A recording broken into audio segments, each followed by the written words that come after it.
Every time you think television has hit its lowest ebb, a new program comes along to make you wonder where you thought the ebb was.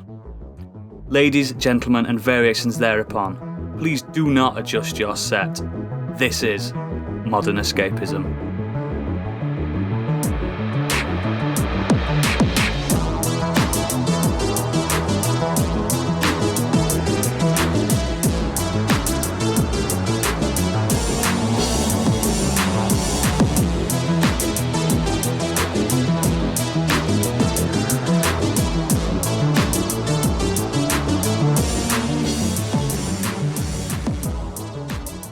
Hello, my name is Oodles, the Dermot O'Leary of podcasting, if you will.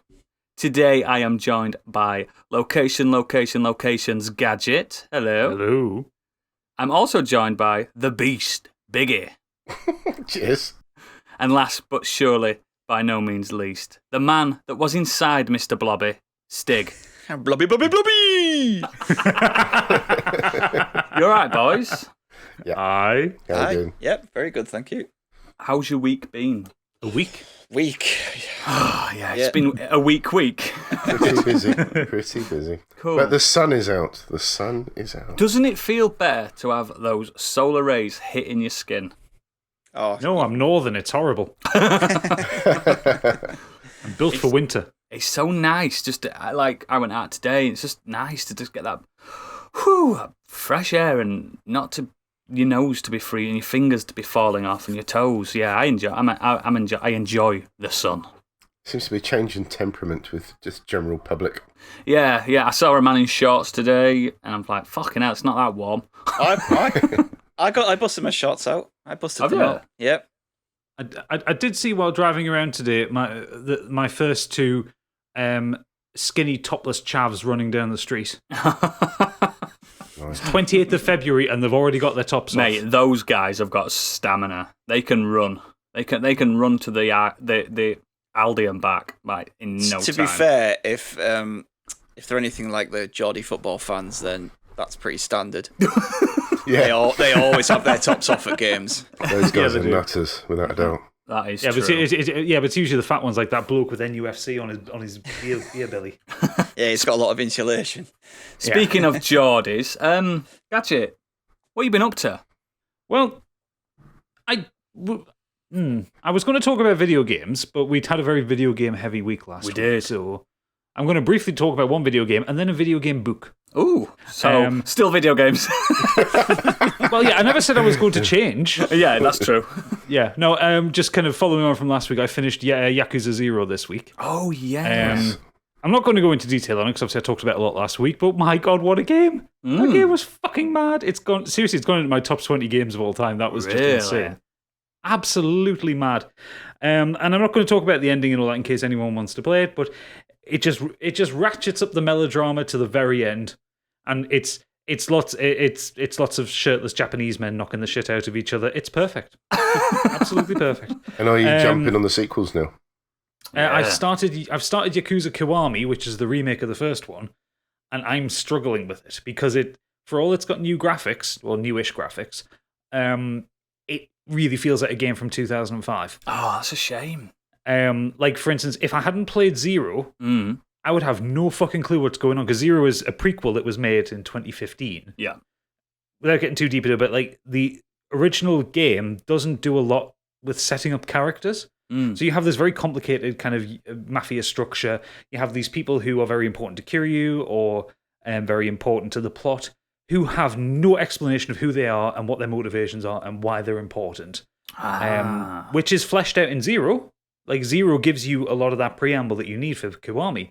But if I'd gone straight to playing Kiwami, fuck me, I'd have no clue what's going on. And I barely had any clue what was going on in Yakuza. But a lot of people that come fresh to the series, like, you'd start at the first one, surely, wouldn't you, as well? So you might miss Zero, unless you were knowledgeable on the fact that everyone says Zero's the best, start with Zero. I started with Zero. Yeah, like for instance, in the opening scenes, Kiryu ends up taking the rap for a crime he didn't commit. Yeah. The crime was actually committed by his kind of bonded brother, Nishikiyama. And this happens in like the first half an hour of it. And there is no point as it explained who Nishikiyama is to Kiryu. But you know from the previous game. And why he would take the rap for him. They're not even technically in the same family within the Yakuza. Yeah. So it's just like, why would you go to prison for 10 years for this man? Yeah, yeah. Whereas when you've played Zero, you realize they're actually very bonded. They're very close to each other. They've been through a lot of shit together. And it makes sense why you would do that. But I'm only a couple of hours into it. I'll finish it, but I'm not enjoying it as much as Zero. You might click it. You might click with it eventually. Well, true, yeah. But the main thing I want to talk about is, so, as I've said before, I can't remember whether it was in the Discord or on the pod, one of my little guilty pleasures is I love novelizations of video games. Yeah, you mentioned it. Yeah, I like it when someone like takes the story of a game. Like, when I was growing up, when I was a kid, I loved the S.D. Perry novelizations of Resident Evil. Oh, I had City of the Damned. Yeah, City of the Damned and like Caliban Cove and shit like that. I've read them. And I loved the it was Greg something or other, Greg Keyes maybe. He did the novelizations of Halo. And I had all of those. They were fucking great. So when it was announced that there was a 2-part novelization of Death Stranding, one of my favorite games of all time, I was like, oh fucking hell, yeah, I'm going straight in on that one because I love the stories of that game. So that turned up this week. And today I've read pretty much the entire book. So have they managed to explain an actual plot of an Hideo Kojima game? Dude, Death Stranding's got a great plot. Don't even bother. The thing is, don't even bother. Death Stranding is actually pretty good at telling its own story. Yeah, and it's straightforward, I think. Ish. Like by the time you get to the end of Death Stranding, everything, like Hideo Kojima does that great thing where he sets all these strands and these kind of ropes going out in all directions, and he pulls them all taut and tight at the very end of the game, and it makes sense. So I'm reading the book, and it's shit. Yeah, I can tell you seething there. Just tell by that sigh when you read the book went. Yeah. So it is basically doing what it says on the tin. It is telling the story of Death Stranding, which is fine. And the first novel takes you up to the end of chapter 5, which is the first cliff sequence for people who've played the game. And then the second version takes you all the way from that to the end of the game. Only a fool would order the next book. I ordered both at once. And they just got dispatched at different times. Fool of a two. Any bit where it's giving you the cutscene from the game. Yeah. So I take for instance, in the opening sequences, you've got that opening sequence of Fragile in the cave. Yep. You've got the kind of the whole very melodramatic sequence with Bridget before she dies and stuff like that. All those are perfect in the book because what the author has done is he's taken the existing dialogue and then he's obviously repeatedly watched the cutscenes and got like every kind of grimace of Sam or every movement and that kind of thing. And it's all very detailed and very lovely. The problem is it's the stuff that isn't cutscene. So the gameplay or bits between cutscenes where the author sounds like he can't be arsed. It's so fucking bit. There is a point. So when he gets to the middle section of the game, so when he's gotten over to Lake Knot City and he's doing the preppers. Yeah. When you're doing those sequences and you're dropping stuff off in the game, there's no dialogue from Sam. Sam walks up to the control panel. You get like a little cutscene where it says, "Hey, thank you for bringing me this package," and you get on some of them you get a little bit of kind of exposition, but Sam doesn't say anything. So in those sequences in the book, there is no dialogue from Sam. Sam is just standing there silently, and Sam while someone is silently talking at him. But press square to talk. Yeah.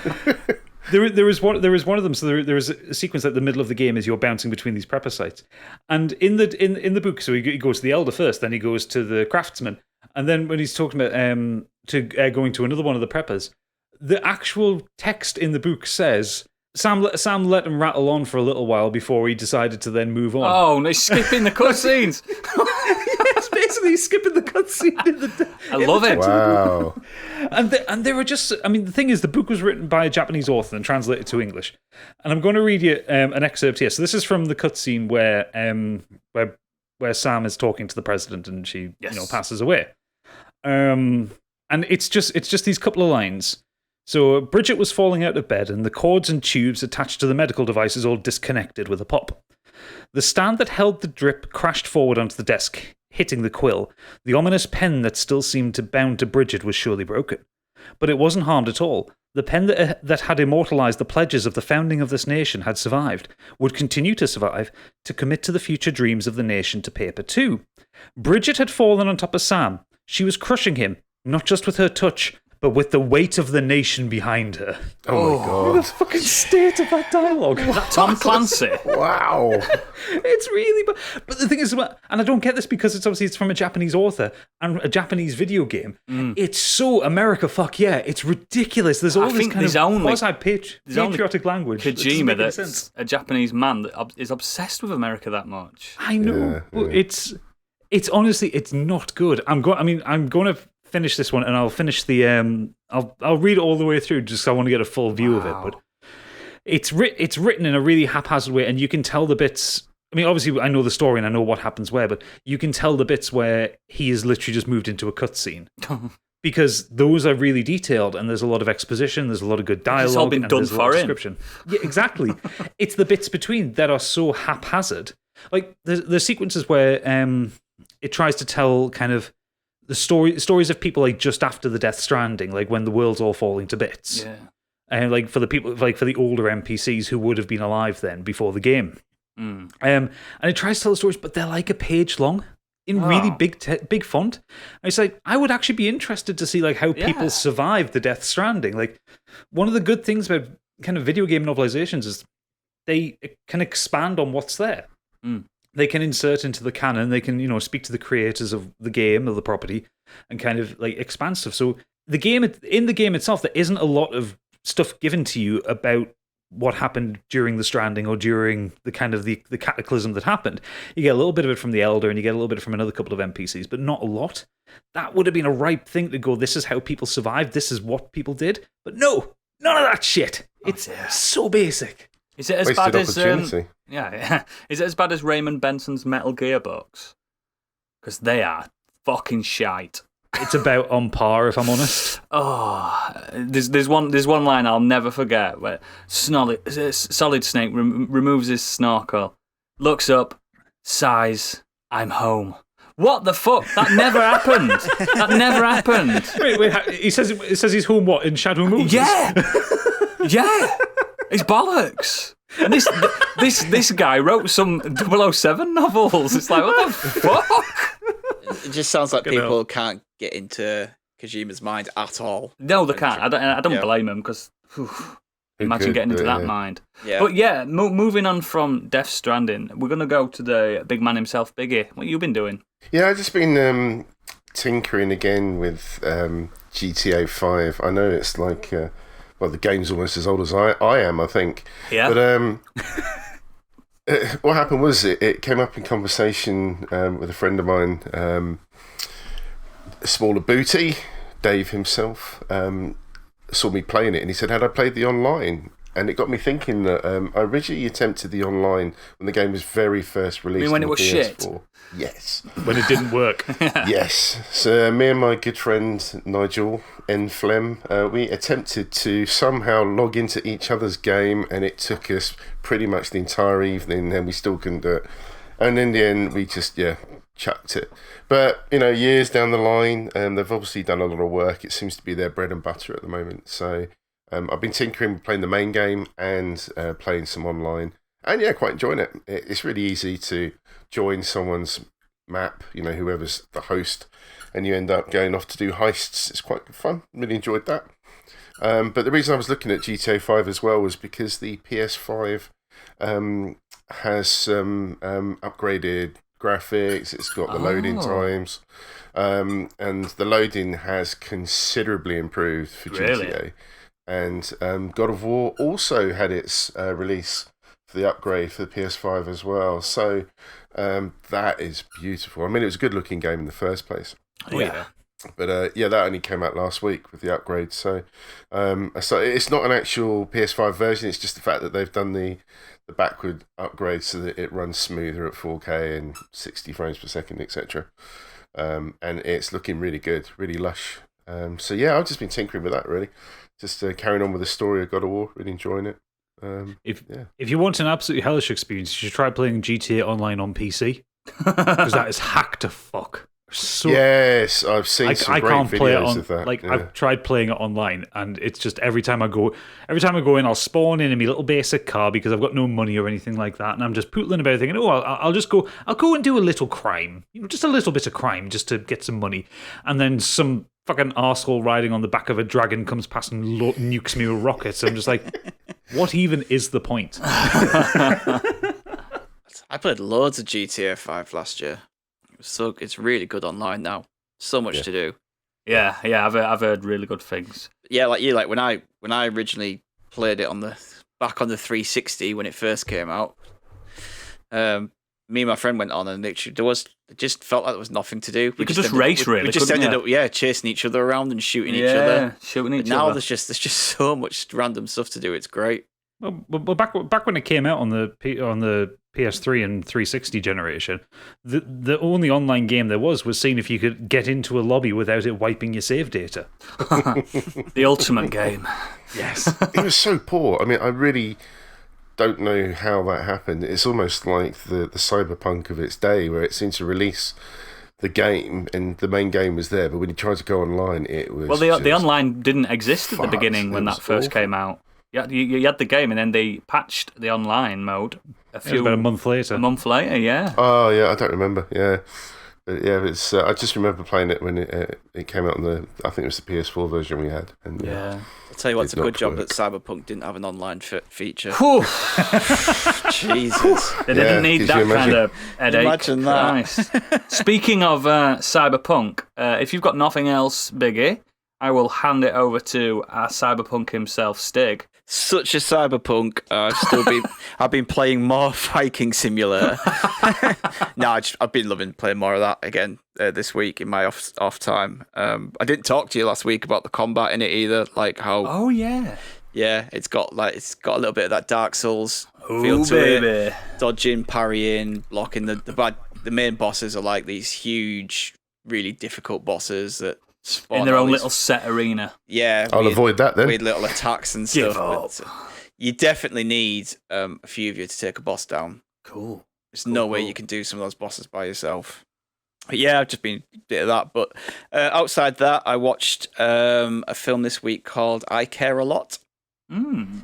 So this was brought to my attention by Angry Kurt.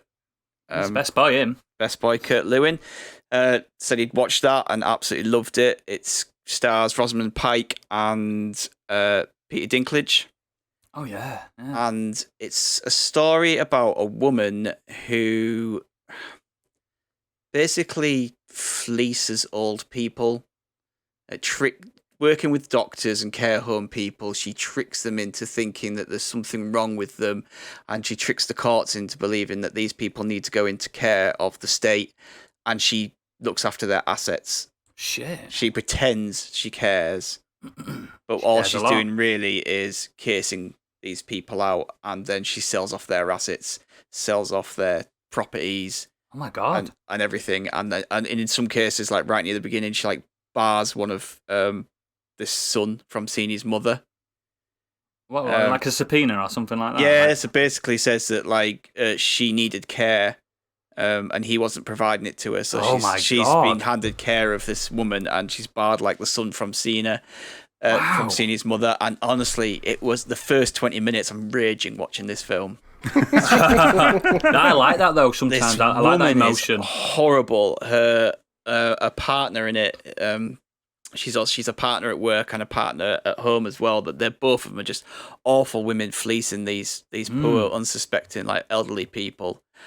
And the story basically is she thinks she's found a mark which is going to score big, The ultimate and one. she basically messes with the wrong woman, Wow. who has connections to some very horrible, bad mob bosses, basically. Ooh. So the story then becomes it pits a mob boss against this, this woman who's, has no moral, really. Yeah, yeah. And like, I've seen people say things like that they started to root for her and stuff. And I just, not one point in that film did I root for her, regardless of the other side and how horrible he is.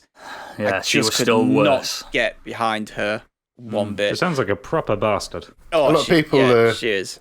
talking about is it Rosamund Pike's performance? Rosamund Pike, yeah, she's brilliant. She plays these type Mate, of she were good characters. in that Bond film. What was that? What was that one? That really bad Bond film. She World was Is the best Not Enough. She was in that one. Was she? No. Tomorrow Never Dies. Maybe, I don't know. One of them.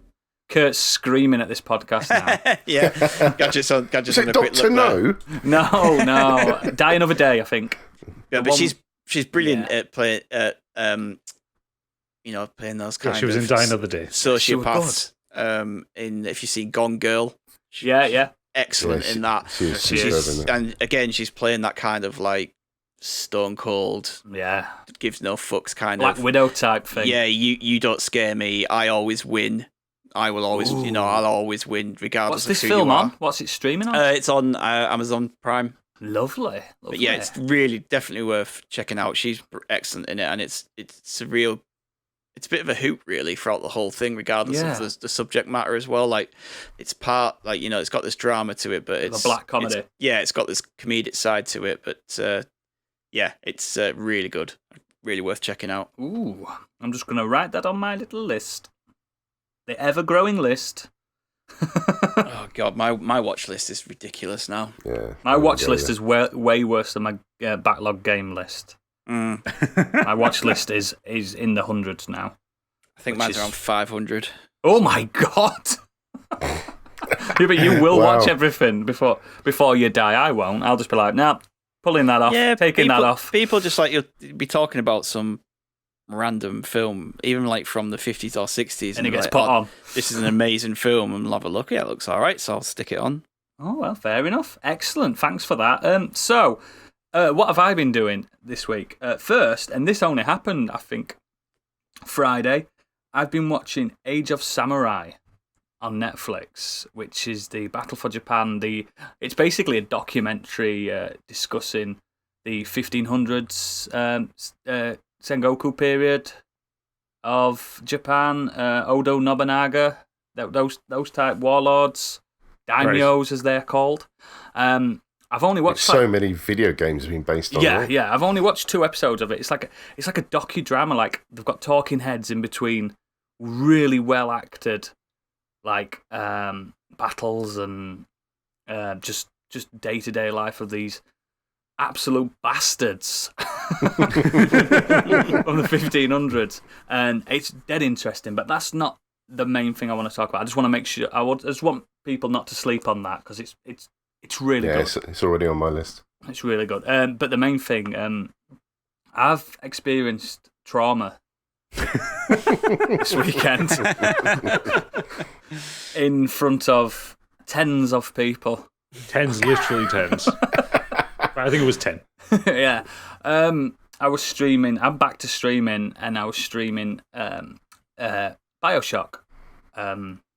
What year was that game? 2007. 7, yeah. Very well-known game. For some reason, I just avoided the whole series up until last year. And I'm back to it. And something happened. Now, I'm sure there will be spoiler warnings all over this little section. I'm getting the klaxon out as we speak. Yes, as you might expect, there are full spoilers for the story of Bioshock here. If you want to play the game, and I recommend you go into that game spoiler-free, skip ahead to 33 minutes and 40 seconds. But I'm about 2/3 of the way through, and I've never had a game give me this much of a twang in my heart and my brain as much as what happened to me last night. Now, as an expert of the game, Gadget, can you just explain to people what happened to me in a more detailed form? Okay. It killed me. So the general run of the game is you arrive in Rapture. Andrew Ryan is presented as your antagonist. He's this kind of grandiose man who runs Rapture, and he won't allow anyone to steal his city from him. The city's already in ruins, but no one will steal the city. You are contacted as you arrive in Rapture by a man called Atlas, a rather genial Irishman. I can't even hear his name, mate. Who is guiding you through the trials and tribulations of the city. Mm-hmm. And through one betrayal and another, and meeting several psychopaths, you end up in Ryan's domain.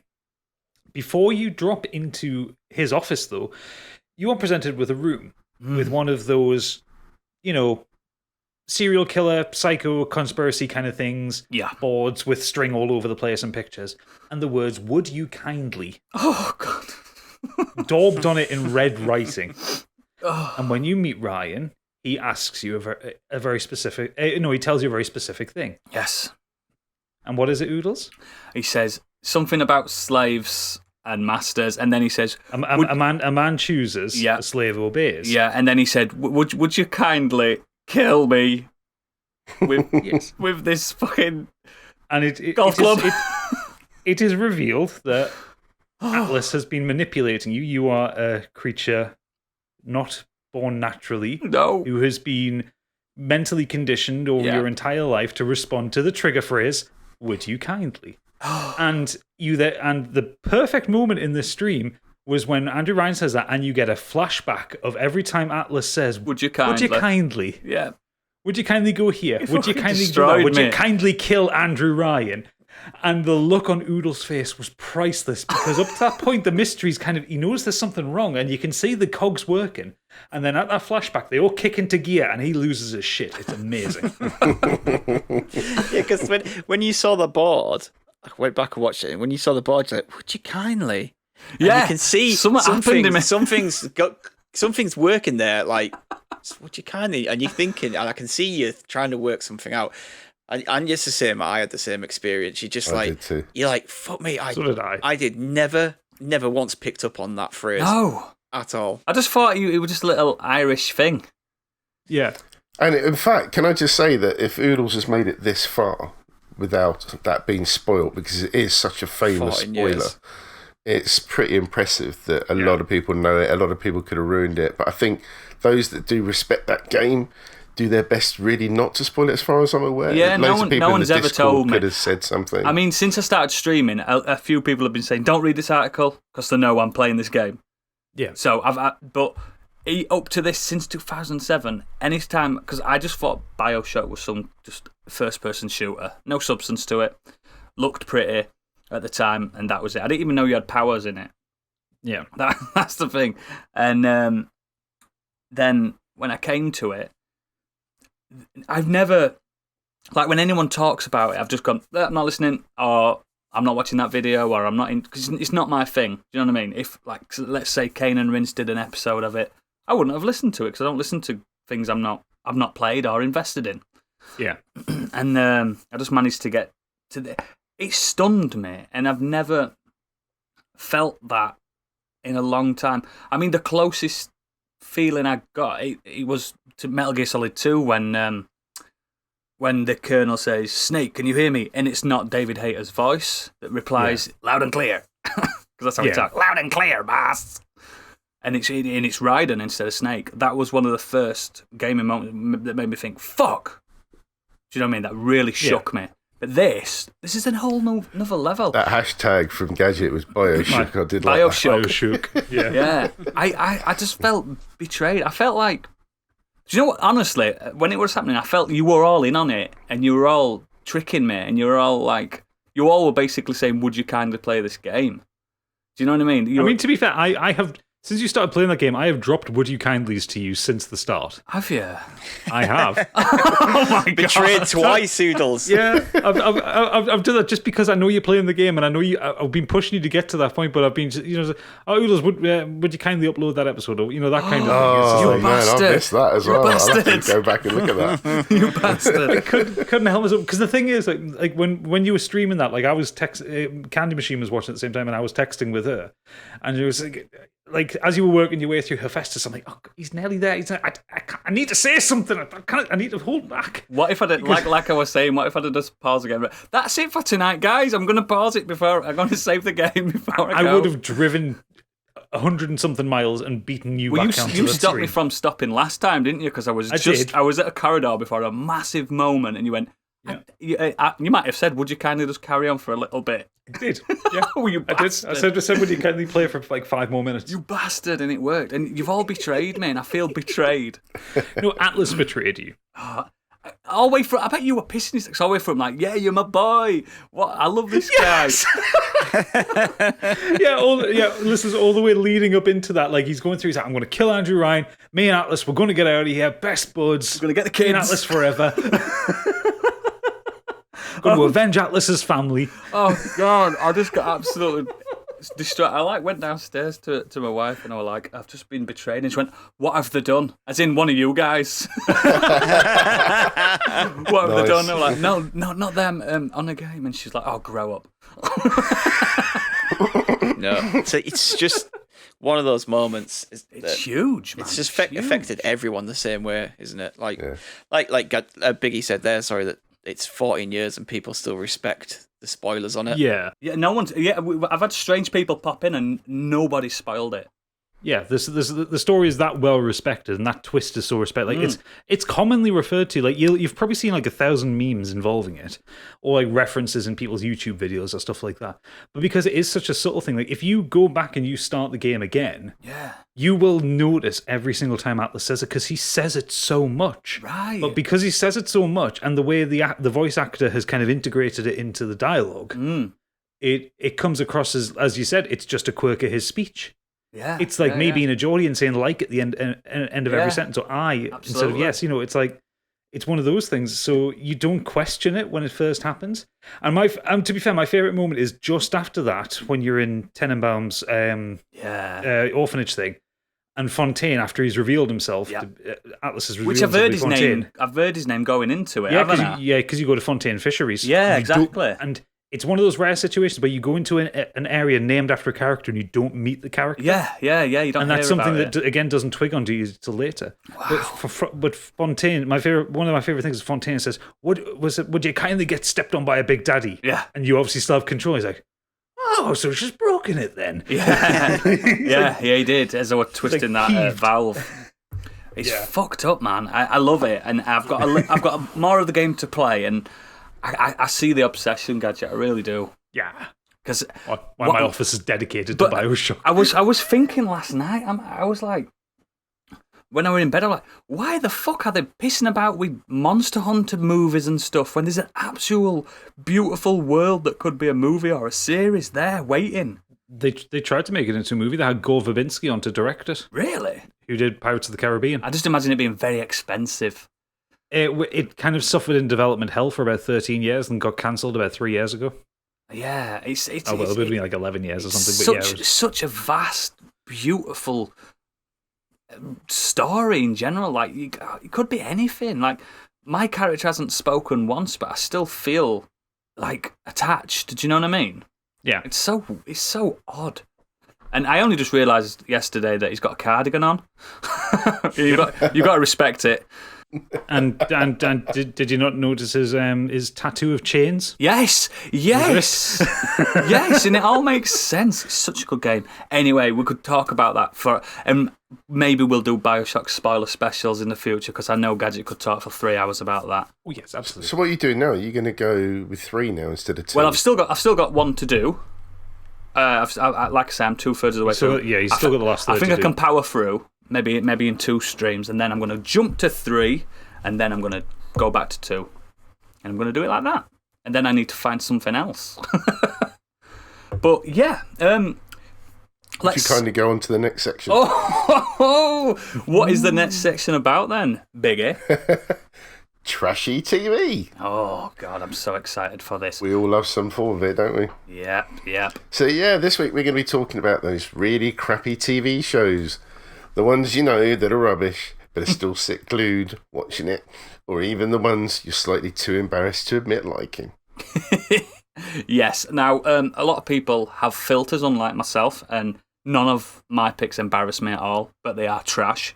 But we're going to start with Mr. Movies and TV himself, Stig, because we're all eagerly anticipating what he finds embarrassing. The man that openly admits to loving Avril Lavigne. You leave I'll have to find that song clip. Well, this doesn't embarrass me. I've talked about it on the podcast before all the time. Actually, it's pro wrestling it's pure trash television. Isn't it really is. is. Think about it. It's the epitome of trash. Yeah, but I just I just can't stop watching it. Really, All your life. I've watched it all my life. I've only had one little brief moment where I didn't watch it, and that's because I moved out of my parents' house and didn't have anything to watch it on. Yeah. That's literally the only reason. But I still, you. I'd watch the big ones like Royal Rumble and WrestleMania, and I'd still find time to watch that, and I'd kind of keep up with what was going on, but I just didn't watch it. I don't watch the weekly shows as much now. Like I said, I listen to podcasts talking about you get all the I watch kayfabe YouTube. from that. I don't have time to watch 3 hours of Raw every week. Nobody does. Because it's terrible. But yeah, some of the storylines are absolute pure. Oh, just the epitome of trash. No, I admit some of them are actually quite gripping and quite good. Like there's some storylines that will really pull you in. There's been a few in this last year that have been really good, like tales of family feuds and long friendships and things. It's pure soap opera stuff. But then you will get ones that are just like absolutely awful, like Triple H forcing Stephanie McMahon to marry him. Yeah, things like that. Yeah. That wasn't a good one, was it? No. Even though they are married in real life. Yeah. and they did get together in storyline after that as well. It's absolutely consensual, trust me. Yeah. Yeah, to the point where... Good that we have to have that disclaimer out there. Yeah, to the point where in that section, like, the woman's like, they're in the car and she says, do you, Stephanie, take Triple H to be your husband? And he leans over, Stephanie's just like, oh, yes, I do. Yeah, he does. And then he leans back to the woman. Isn't it like a drive-through? It's a drive-through wedding in Vegas, yeah. Fucking hell. So bad. That was the nicest, This is just like trash on top of trash. But outside of that, some of the wrestling is brilliant. You have to be... Most of these guys are extremely talented and tough as nails. Pure athletes. To go through what they do and put on the shows they do. And that's what draws me in more these days. It's the wrestling side, and there's a lot of different options out there now. There was so long you only had, like, unless you were into the Japanese scene and indies, like just WWE was like the main one, and it was just like you were kind of just stuck with what they put out. Yeah. And once they had no competition, they just stopped caring. Yeah, there was nothing pushing them to do anything like cookie cutter stuff. Just crap. It's a lot of the same stuff over and over again. But yeah, pro wrestling, as garbage as it is at times, and as hokey and as soap opera as it is, and it's going to take a lot of beating to be trashier than that. To be fair, mate. Oh God knows, there's plenty of stuff out there. I will say after you brought it up on a previous episode, like I fell down. I think it was a YouTube rabbit holes one. I fell down a YouTube rabbit hole of just the random wrestling moments after. Because I found that sound clip for the episode of Vince McMahon in the hospital. Yeah. Where Steve Austin comes in as the doctor. That is good, though. That's not a bad moment. That's a good moment. No, that's not a bad moment. It's a great moment. And I just, like, those, like, I've struggled with wrestling, and I always have. It's one of those things that's been in the background of my life, but I've never really engaged with it. Yeah. But those kind of off-screen drama skits where someone gets beat up are hilarious. Oh, God, they're so good. Yeah. Like, I don't care about what happens in the ring. That stuff doesn't really bother me unless it's... The Undertaker throwing Mankind off a Hell in a Cell. Oh, as God is my witness, he's broken in half. But yeah, like I really like the stupid in-between bits. Like, was there someone tries to kill Stone Cold with a car or something like that? And run over in the car park or something. That's how they wrote him off when he had a real life injury. They had someone. I like how they're all fully trained forklift drivers as well. Yeah, it's not like driving a car, that thing. I'm telling you now. It has to be on your CV.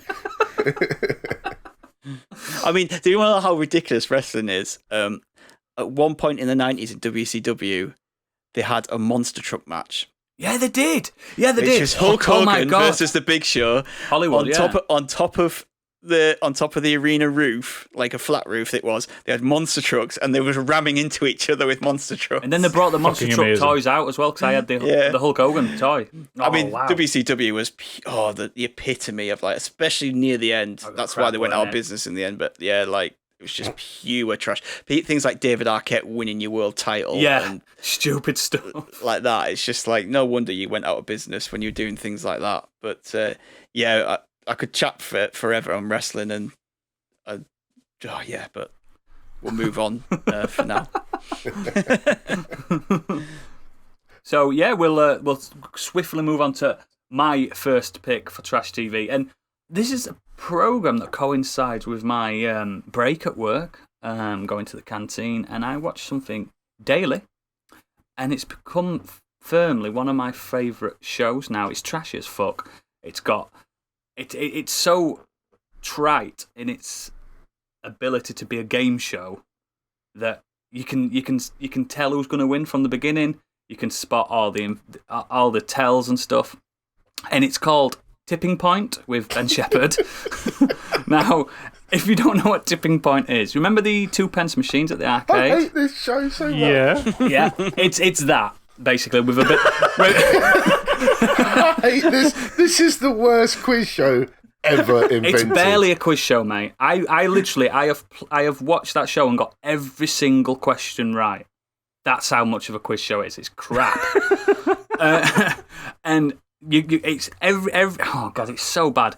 Every episode, you've got an old man / old woman, an attractive woman, an attractive boy, and then some absolute nerd that knows all the answers. And every single episode, if anyone watches that show after this, and you know who's going to win every single time, not win, but get to the final, and you can tell if they're going to win the jackpot, because if it's too much, they just won't allow them to win it. It's that simple. You will not be able to win it. But if it's a little bit, a couple of grand, yeah, you could win. Ben Shepherd's trying his best. And Ben Shepherd. Oh, wow. I mean, I think now he's just given up. But before, he tried his hardest to make it so suspenseful when that pretend 2p goes down the chute and lands, and he's like, oh, it's a rider. It's a rider. Oh, God, I've just done a Google image search. It is literally those 2p machines. Yes, it is, yes. And to get some tokens to play it, you have to answer some questions. Questions like, name the first man who stepped on the moon. And people go, Buzz Aldrin. No, that's wrong. You know, that kind of thing. It's just proper crap, but I love it. And I've always said, I like Ben Shepherd, but I prefer him on morning TV. that's his prime. But it's the newer episodes now, they're obviously socially distant aware and stuff like that. And they've spaced Gadget, you would hate this because they've spaced them out so much you can't hear some of the contestants. Oh no. Yes, Ben, I'd like to drop zone 5, please. That kind of thing. They're not individually mic'd. Actually, hang on, I'm looking at a screenshot. They're not. No, it's so bad. It's so bad. And you can tell it's like in the ITV studios, it's probably one of the B-tier studios, and they've just put them in this room with this machine. And if you've ever, do you remember Harry Hill's TV Burp? Yeah. He did an episode where he were talking about Tipping Point, and you can see the hand sometimes dropping the coins in. You can see the fingers. Because at first I thought, is this a machine? A sophisticated machine? No. They press a button and a hand drops it. That must have just been bottom of the barrel. Like, there were late nights, like 1 o'clock in the morning. It's been on like, for 7 years now. We need to fill this slot. What can we do? Yeah. And someone just goes, come up with that idea? 2p machine. 7th year. I was part of this thing, because I'm fascinated now by the screenshots, and while you were talking, I'm kind of Googling around. Just found this article from like a couple of days ago on a news site, and it's talking about, so there is a mystery token. Yes, there is a mystery token, yes. And it's like, with special prize. This guy manages to get it. It says, just 11 minutes into the show, contestant Ben catapulted into the lead after answering one of the questions correctly. He backed a whopping £850, but also managed to tip over the mystery prize coin they were all so desperate for. Yep. But the gift wasn't what anyone was expecting. A bouquet of fresh flowers delivered to their door every month for a year. Yeah, during the pandemic. I tell you what. British prizes shit on the shows, they're so shit. If you watch America, like, it's like Deal or No Deal in America. It's just like you win something like $1 million. Yeah, $1 million, yeah. You win a planet or something. And on Britain, it's 250, isn't it? I mean, 250 grand is still a lot of money. Yeah. Don't get me wrong, but like in America, everything is just so much bigger. And then when they do the same show in England, Britain, and they're just like, Crap, here's some flowers. For a year, though. every month. Come on. I know that's a grand total of like £100 worth of stuff. And I'm gonna see how big the bouquet is. If you got hay fever. I'm gonna leave Tipping Point on the floor in a second, but it ends every single time. Do you know what? Oh God, it's so good. It's like, remember Bullseye, which is a good show. Bullseye is a good show. Debatable, but yeah. A good northern show. But at the end of every episode of Bullseye, they used to say, well, we've had a lovely day, but we're going to gamble. That kind of thing. And on Tipping Point, even if you voted out first, I'm sure they're forced to say this at gunpoint, even if you've been on the show for 5 minutes, they'll go, we've had a lovely day, Ben. Thanks. Like, no, we haven't had a lovely day. I've booked a day off work to try and win Tipping Point. I've lost money to be here. Do you know what I mean? Yeah, you probably spent more money traveling. But I do have an announcement to make. So I've told a few people this, but I have applied to be on Tipping Point. And I've got a screenshot to show people that I've made it through the preliminaries. Amazing. And in September, all things considered, I might be on Tipping Point. But apparently, if you're on Tipping Point, you need to wear a Modern Escapism t-shirt. Oh, I will. Yeah, I was going to say. Your episode doesn't come on for another year, apparently. Well, yeah, because they filmed so many of them. Yeah. One of my ex-work colleagues was on Deal or No Deal. Yeah. And he said, like, it takes ages before you... And then you have to sign a non-disclosure agreement to tell him if you've won or lost. I'm like, nah, if I lose, mate, I'm telling him. I've lost. But yeah, I got through the preliminaries. I think they had to make sure I weren't a psychopath. I don't know how I passed that one, to be fair. But yeah, catch me on Tipping Point in 2022. So where do you have to go? If you get through, where do you have to go? Like, it's London. London ITV Studios. London, yeah. I think the ITV Studios is where the BBC Studios used to be. Yeah. You know, the famous one. Television Centre. Yeah, Television Centre, yeah. So, yeah, I'm gonna say, I've had a lovely day, Ben. I'm definitely wearing a Modern Escapism t-shirt. You're like, have you had a lovely day, Kenny? No. No, I haven't. No, that's not the line. It's been Take shit. it again. It's been shit. I hope you win the mystery coin. Maybe I'll even force him to call me Oodles as well. No, I don't think I'll get away with that. I don't think I'll get away with that one at all. But yeah, Biggie, you go. Do the X-Files count? Oh no. No. I see your point, because some episodes absolutely count as trash. I'm just very, very, very quickly going to mention it, because I watched this obviously when it first came out. Yes. And it's just turned up on Star. I think it might be on one of the other streaming sites as well. It was on Prime for a while, yeah. But for some reason I just clicked on it, and I'm about 4 or 5 episodes into it already. Yeah, there's a few clangers in them first 5. And I love the dynamic already between Mulder and Scully, because quite clearly from the off, there's extraterrestrial evidence, and she's continuously going, no, let's look at other angles. And he's like, hello? It's just really bad already. I can't believe this went on for 7 or 8 seasons. You're going to lose some fans here, Biggie. Seasons. It does get darker, mate. It does get darker. Oh, yeah. After a while, even Scully believes. I mean, in the first season, Dana Scully's hair is a work of art. Oh, God. It is. Yes, do you know what? On series 1, their sexual chemistry. Yes, there is. Off the hook. And then it stops a bit, and then, spoiler alert, it gets even more sexual. Wow. I love X-Files, but it is kind of trashy. It's on par with me for, like, Buffy the Vampire Slayer. Yeah. Really trashy, but so enjoyable. Yeah, do you know what? I'm enjoying watching it, and yeah, there's obviously some dodgy CGI and whatever and already, but I like season 1. I think season 1's strong. I'm enjoying it so far. You got that first Victor Toombs episode, which is one of the best things ever created. I just watched that the other day. Yeah, I love Toombs. It's really good. But I mean, I'm going to be honest here. I found this quite a difficult topic for me, because since I came off the cruise ships, I watched national TV for probably a couple of years. Yeah. And then I just dropped off and ended up watching Netflix. And I don't really watch a lot of trashy TV, but when I did, I was fully involved in I'm a Celebrity, Get Me Out of Here, and The X Factor. You see, I'm a Celebrity is one show I have absolutely never ever watched. Maybe. And people say, why do you watch it? And I'm like, yeah, because it usually coincides with supper time, and I'm not watching someone eating camel testicles while I'm tucking into my food. That's something I'm could into. be happily proven wrong, but from what I remember when it first came out, I actually got the impression that the celebrities that they had on, who were quite, Peter Andre, A-listish compared to what they have now, shall we say? Yeah, but they actually were trying to be genuine, and I think once people realised they got a career out of it, they got more recognition if they played characters of themselves. Yeah, I think it drastically went downhill.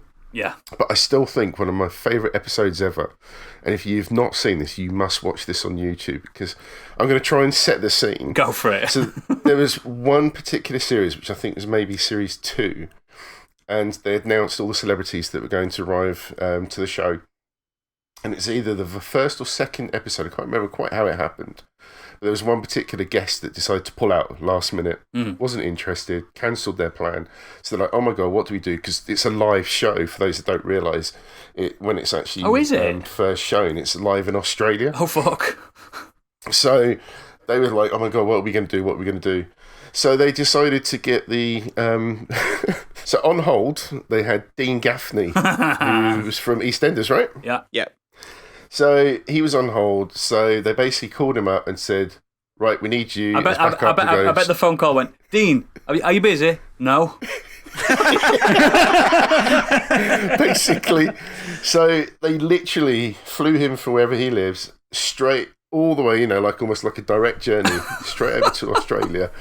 They chucked him out of a helicopter. What? So he pretty much parachuted in to the base. Is it actually a real jungle? I thought it was like a studio. No, it is a real jungle. It's a proper set. So they drop him in it, right down to where the base camp is. You've got Ant and Dec, who are obviously quite refreshed. So this guy's just had this journey from hell from the UK to Australia. 12 hours. Literally, abseils jumps out of a helicopter, lands into the jungle, and they're like, right, you're doing a trial. And he's like, what's going on? You can see the guy is just completely blown away. He has no idea where he is, even who he is. And then they get him to then start doing this trial, which involves eating every kind of animal you can think of. But it's like he's in a hair salon. So one of them is he's got this hair dryer thing on, but it's full of animals, like insects all going around him. He's eating body parts. And he's doing each trial one after the other, after the other, after the other. So he's completely jet lagged. He's in shock. He's probably hungry, lad. He's taking all these things. He starts throwing up. Oh, no. He looks like he's having a panic attack. And then they're still trying to interview him, like, how you doing, Dean? He's like, yeah, I'm okay. And then I'm just glad to have work.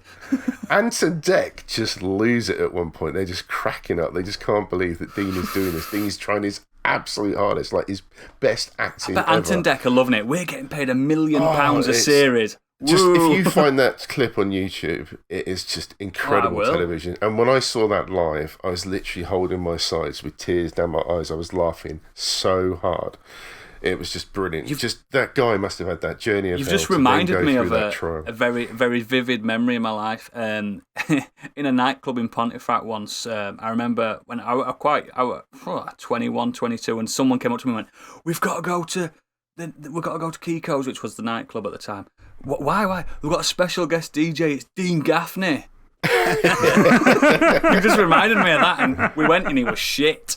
I've just remembered from that clip, Biggie. Doesn't he make like a really weird noise? Like he makes so much going on with him. He makes some really weird, like gurgly, strange noise. I probably would. They used to play it on the radio. Like I think it was Chris Miles used to like play clips of it on the radio.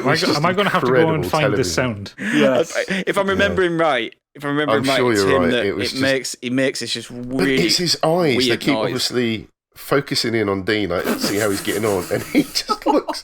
His eyes are always coming out of his head. He just can't understand what is going on, and they're still trying to. Deep down, I think we need to get Dean Gaffney on this podcast.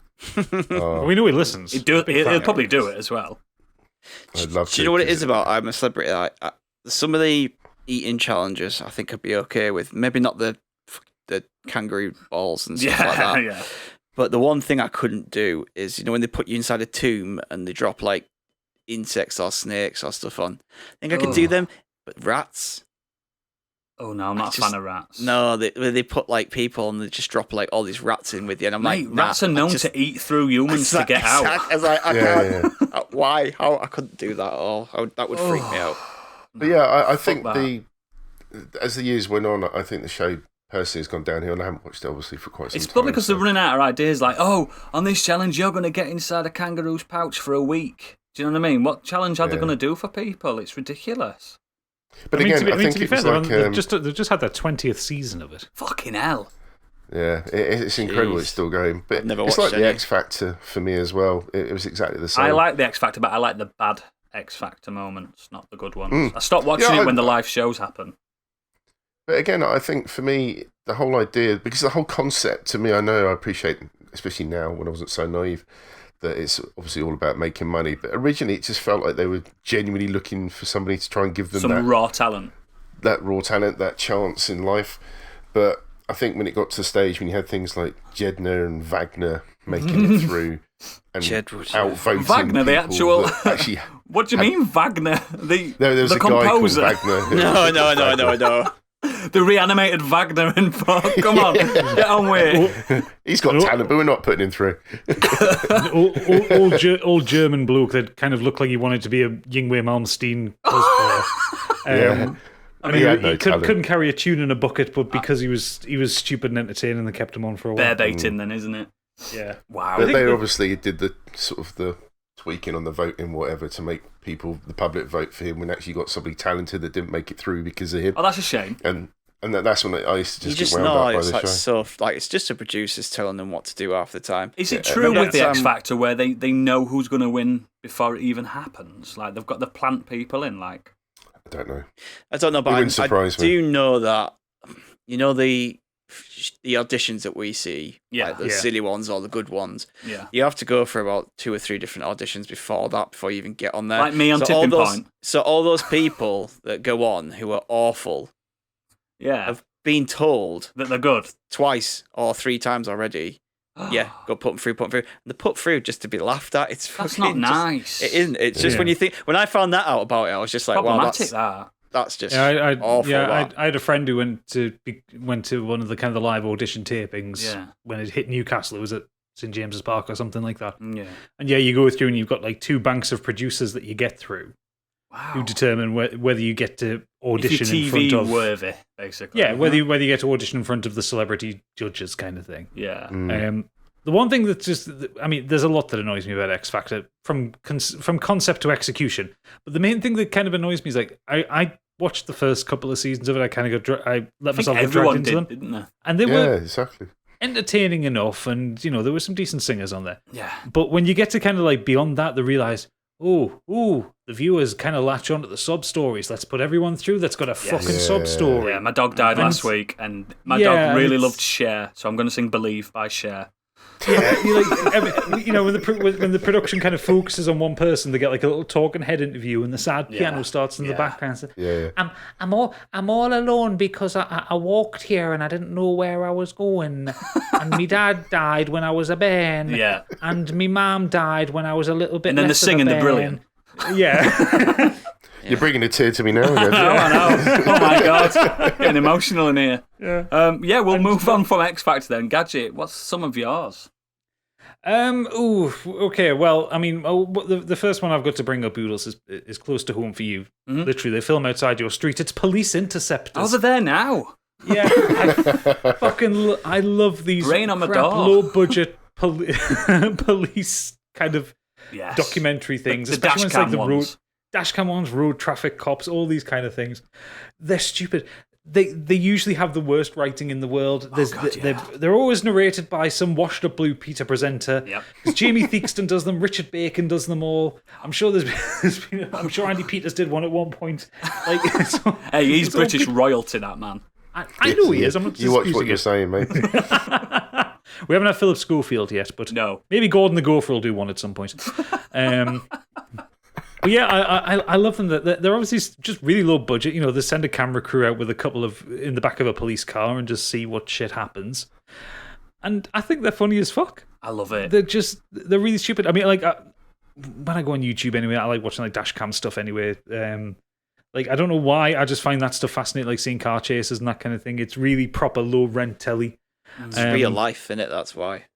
It's like kind of fucked, is it? But. It's just these chases. It's like it's almost that kind of that judgmental side to us, you know, like when they're going on this and you see some fucking chav blasting a tricked up Golf through a little village at 80 miles an hour, and you go, he shouldn't be doing that. Get the police after him. And, oh look, there's the police after him now. And it's like it's really, really, really stupid telly to watch, but I love it, and I will binge watch them all day, every day. Like there's like 18 seasons of Police Interceptors on YouTube that I'm just working through, and like the last 3 seasons have all been in West Yorkshire, so I'm waiting. There's been a couple where they've driven through Pontefract. I'm waiting for Oodles to guest on it. And it looks like the civilians have taken the law into their own hands. Yeah, it's that kind of narration as well. Pin the man to the ground. Oh, it's famous podcaster Oodles. Yeah. He's screaming, he's crying, we've got him. Behind bars. The best thing as well is like when you see these people when they've been caught and they're like trying to act hard. Oh, God, yeah. Oh, mate, I haven't fucking done anything. It's like, we've just pulled you out of a car that you crashed at 90 miles an hour in a village. There's only one of you in the car. No, it weren't me. Oh, yeah. It's so good. Yeah, and when they get to do like stuff like dawn raids, like there was one I was watching the other day where they do like a dawn raid on some of these lads that are like dealing drugs, like obscene amounts of drugs from their house. And the burst in because the lads left the front door open, so they didn't even have to knock the door down. They just walk straight in, scream "Police, police, police!" and all that kind of thing. There's lads fighting back. It's open. Yeah, there's lads fighting back, going, "Oh, I haven't fucking done anything. It's just like, okay, well, there's a machete, there's a gun. Here's a bin bag full of heroin. Massive poster of a pot leaf on the side. Getting head away. But the best part of that was once they've got him in the cuffs and all that, and they're kind of leading him out. His mum's downstairs. Yeah. You need to sort your act out. I don't want to come visit you in prison. I'm sorry, Mum. Yeah. It's just like, he needs locking up. He deserves it. Yeah. Click round here. I love it. Fucking, the ones where you get some knacker that's been caught, and it's one of the female police officers that's caught them, and they start trying to be Larry or trying to be like smarmy or like try to flirt with them and all that, and they just push their head into the ground and shut up. It's so fucking good. Brilliant. It's terrible TV. It's practically kind of poverty porn at times, just because of some of the places that they hang around. To do as well. There's barely any editing to it. There's no editing to it, and literally all they're doing is sticking a guy with a camera in the back of a car. Yes, and that's it. Yes, absolutely. The thing is, as well, when they catch them, when they crash these cars, and they're full of it, the lads are full of adrenaline, and they leap out these chavs, and they're leaping over fences. Like, where do they get that kind of energy from? Like, I couldn't be a criminal because I'm too fucking lazy. They're all on speed, man. That's what it is. They're all off their heads. They can jump over fences like locust, straight over. But the other ones, the other ones I want to bring up are two. One's a competition one, and one's a documentary one. Ooh. The competition one, it's on Netflix. I would implore everybody to go watch it. Okay. It's called Blown Away. Oh, and it's one of these. Is it it's rude? One of these. No, but there is lots of rude innuendo in it. Nice. It's one of these, a little bit like kind of like Bake Off, where it's a competition show for creative people. Oh. And this one is based around blowing glass. Oh, so glass blowers. Yeah. What did you think it was? Blown away. I thought like a prostitute. A competition of maybe sex workers. I don't know. Well, it's funny that's where your mind goes, because the big ovens that they put the glass in with the pipe to blow on it to kind of expand it. That is called a glory hole. No. It is. That's the technical term for it. He's just going to blow his glass into the glory hole. Yes, they say that. No, I can't. I can't deal with that. It's such a crap format. No biggie. We're not calling this episode Glory Hole. I'm telling you now. It'll come down to a vote, mate. all the judges constantly say, "You've got to blow us away with this one." And stuff like that. We're going to be judging you on your blowing skills and all this kind of thing. It's just like me and Pip are sat watching it, just crease laughing because it's so bad. And it's done so cheap, but with like, they absolutely know what they're doing. But it's a Canadian show, so they're all very genuine about it and lovely. And it's literally like 8 people go in at the start of the season. and they get set. Each week is just a challenge to make some kind of art out of glass, and inevitably things break. People get annoyed. People get frustrated. There's some really kind of attempt at pretty editing and that kind of thing. Isn't it like and a really ridiculously hard skill, glass blowing? Like, oh yeah, like it's like artisan. There's a good blacksmithing looks YouTube easy. videos of some skills as well. Yeah, like some of the stuff that these people create is actually mind blowing. It's incredible, like the kind of the stuff that they're pulling out. And then you've got the judges go around going, "Oh, that's a bit shit," and I'm looking at it going, "It's amazing." That's my magnum opus, and you just called it shit. Yeah, but yeah, so that is well worth watching. It's on Netflix. It's terrible. There's 2 seasons of it, but it's amazing. How long are the episodes? Is it like a 45-minute? No, half an hour at a time. Perfect. They only do like one challenge a week. It's not like Bake Off where you've got like 3 or 4 things to do. The last one, just for the pure audaciousness of the concept, it's a Nat Geo documentary. You can watch it on Disney Plus. It's called Drain the Oceans. Now, I love me a low budget documentary. I do love a low budget documentary. The conceit with this one is shit that's sunk. So, you know, like where boats have sunk, or like where they've created a dam and they've like flooded a city, that kind of thing. But the conceit of the show is that they use kind of radio topography and computer generated art to drain the water. And so they talk about kind of what happened, what sunk and all that, and then the narrator comes out really dramatically. Now, for the first time ever, we have the technology to drain the ocean. And you get, Mr. Burns. Pull the plug on that one. So you get this animation of the water sinking away from the image to show you what they've got. But they do it 4 or 5 times an episode, and it's the same animation. Oh God! So they're talking about the same thing. Like they'll have one episode dedicated on like a boat, it was a Nazi boat that was sunk in somewhere in the Nordics. But it was kind of it was a big deal, like a big operation. Full of Nazi gold. I can't remember what it was full of, but it was full of something the Nazis wanted. And the Alcohol Allies, Covenant, maybe. The Allies sunk it in a kind of very interesting counterintelligence operation. Oh. And it sunk to the bottom of this lake. And so I think they generate the animation once, and then they just keep reusing it because they start talking about, now that we have the technology to drain the ocean, we can look down and see the damage at the bottom of it. But then later on in the episodes, and now we can drain the ocean and see where the captain will be standing and stuff like that. It's really, really stupid. Drain the Ocean sounds like some metalcore album, concept album. But it's like they've generated 5 minutes worth of content for the episode, and they have to keep looping it to get it up to 25 minutes. It's so funny, but it's actually some of the stuff they talk about is really interesting, and it's a really good show. Didn't James Cameron do something like this recently as well? He was like, because he's obviously obsessed with the Titanic, ever since isn't he? The Abyss, yeah. He likes draining the ocean. Stuff. That guy. Oh yeah. To be fair, most of the time he just chucks himself in a submersible with a camera and just goes down there. He's got a private $2 billion submersible that he just gets in every weekend. Yeah, if you've got Disney Plus, go on to the Nat Geo side and watch Drain the Oceans. It's so funny. Like I say, it's really interesting, but the execution is so funny. It's just you'll chortle away and again, the computer graphics, they're not stunning. No, I mean it's a recent show. It's like a couple of years old. Yeah, but it's sometimes Nat Geographic, mate. It's not Discovery Channel.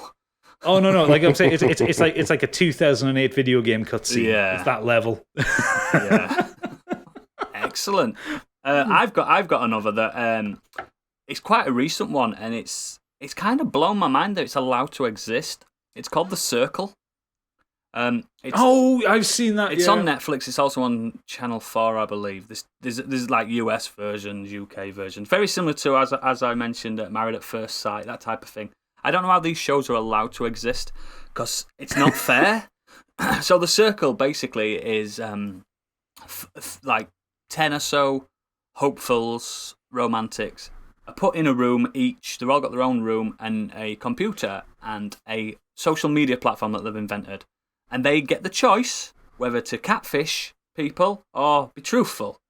So they can create a profile. They can, if you're a man, you can be a woman, and vice versa, and everything. You can make yourself gorgeous and stuff like that. And they chat to people, and the aim of the game is to trick the person into liking you enough that you have a dinner date with them. And most of the time, they realise that they've been talking to someone of the same sex or a woman that is clearly not a 21-year-old supermodel, and vice versa, that kind of thing.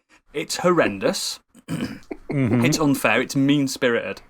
It is basically the evolution of Catfish. Like, Catfish, the film, it started a revolution, really, didn't it, that one?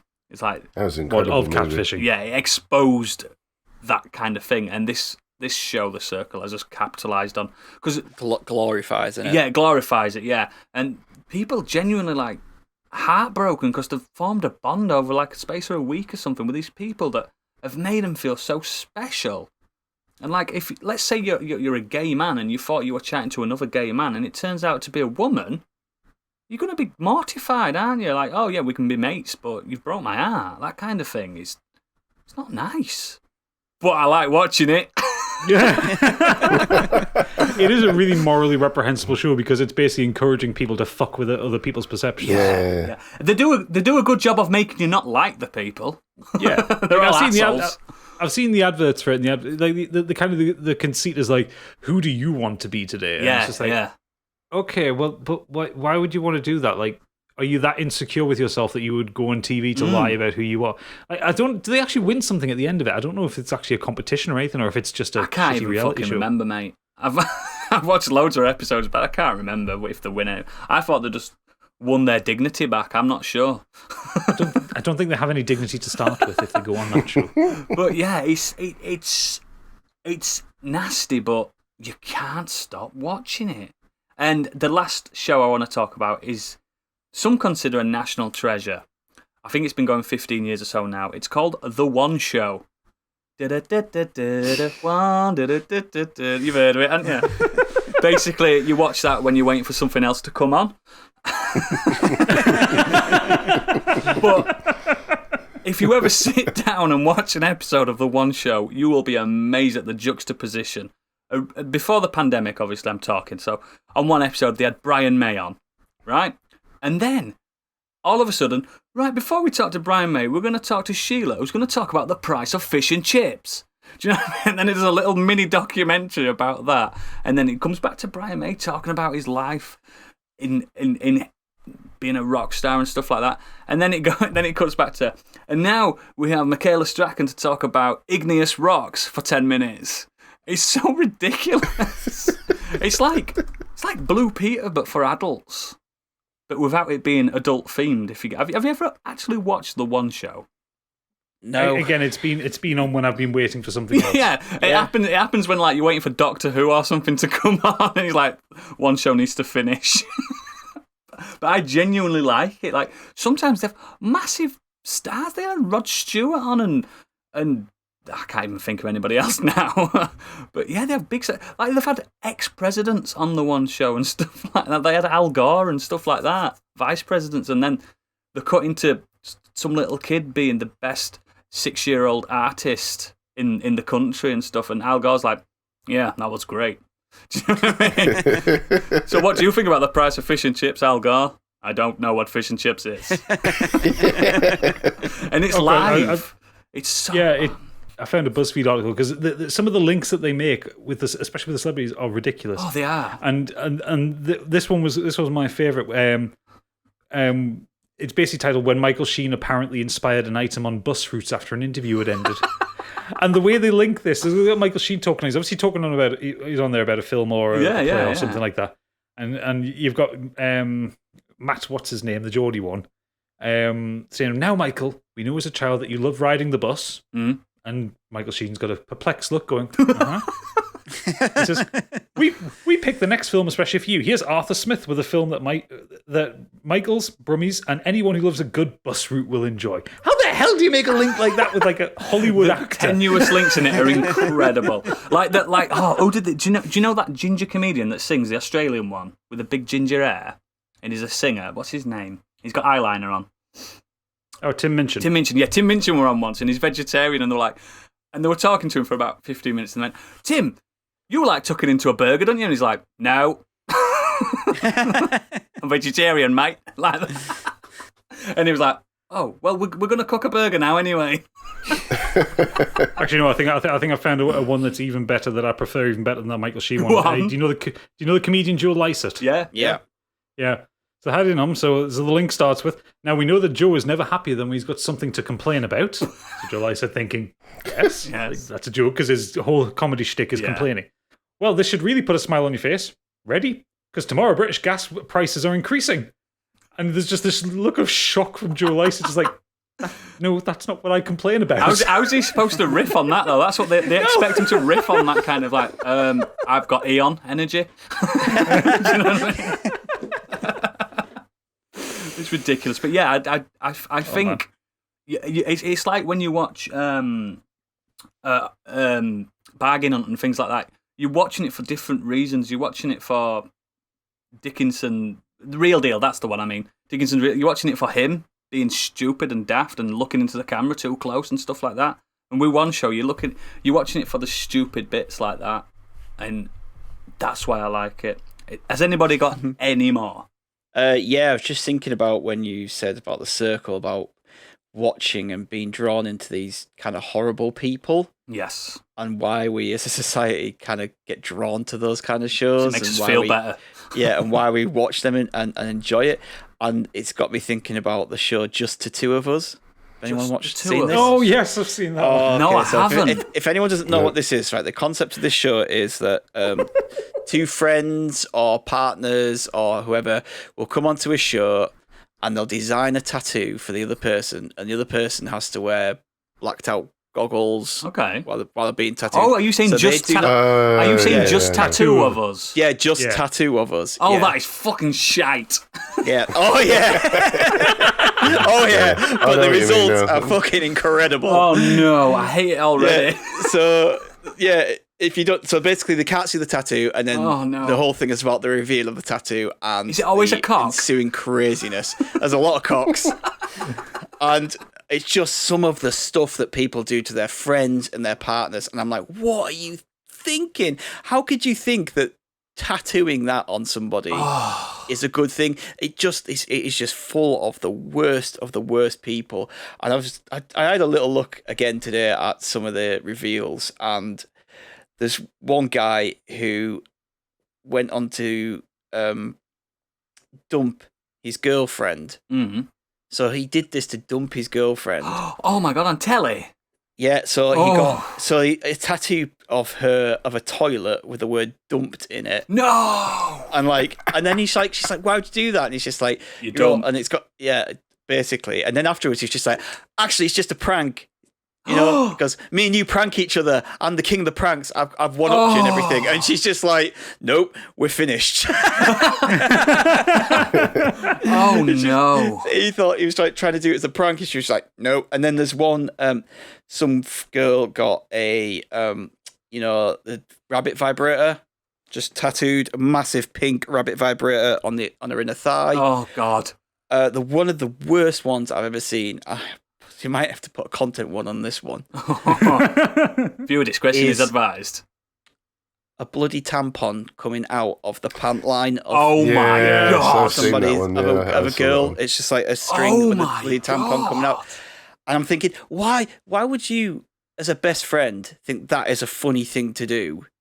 No, but there's a more apt question. You're saying these people are getting tattooed or blindfolded, yet you still know that someone's tattooing very close to your private parts. Everything around there. I'd be like, honestly, no. You're gonna one do guy got imagine superhero, pow, whiz, bop, pang kind of thing, that kind of Batman thing. But on it said stuff like syphilis, gonorrhea. Oh God! God! Yeah, and all these like sexually transmitted disease. I swear that it's awful. And the last one is this guy got. It's a picture of him on this guy's belly, bent over.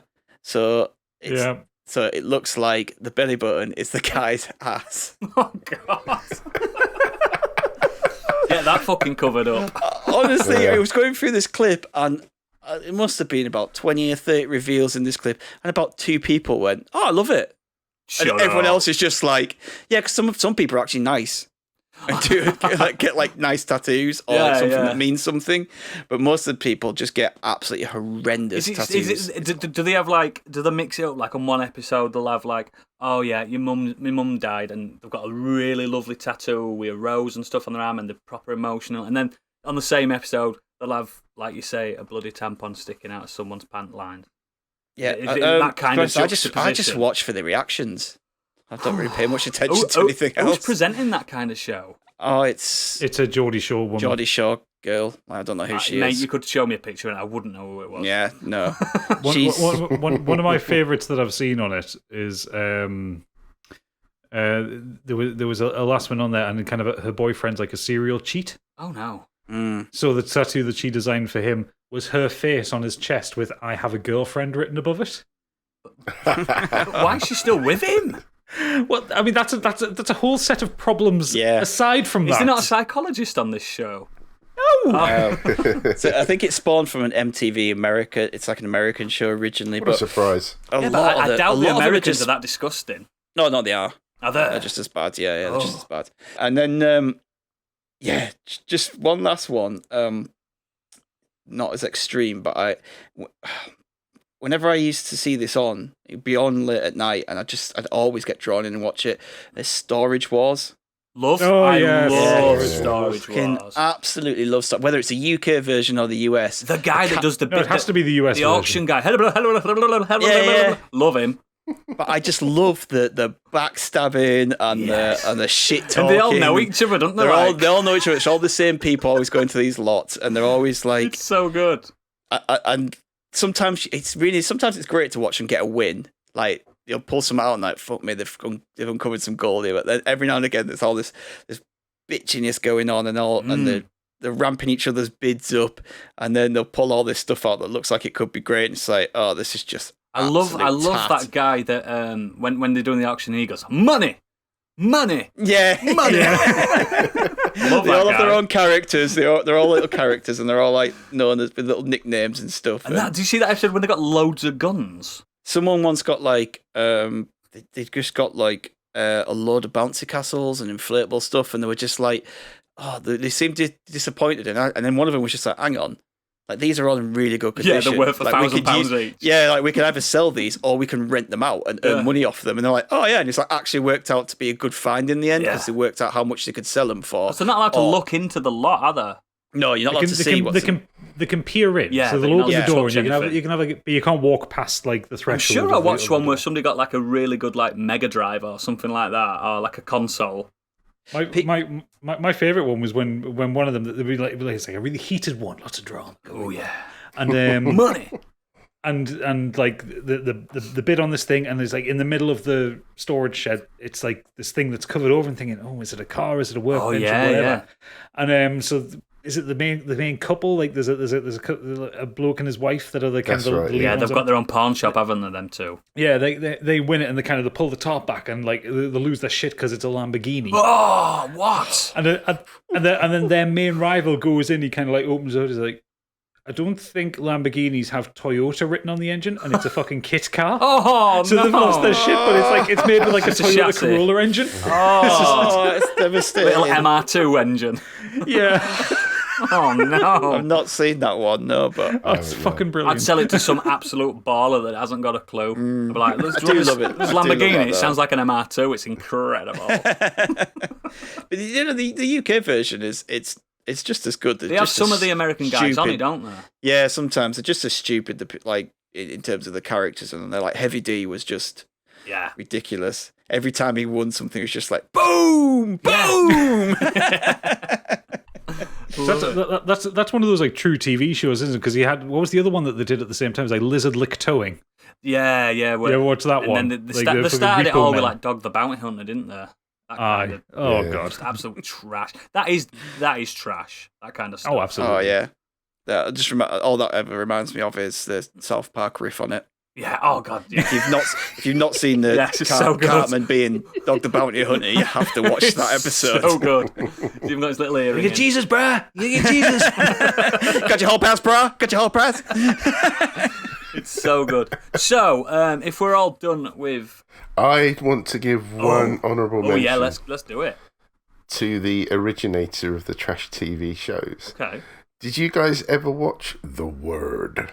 The Word? Yes, I did watch The Word. Did you ever see that? Yeah. No. Yeah, I just want to give one honourable, because it's one of the strangest combinations of guests they ever had on that show. Oh, yeah. And for those that don't know it, it was really the beginning of youth TV. Yeah. Late It was night before, like, TV. TGI Friday and stuff like that, wasn't it? Mark Lamar Yeah.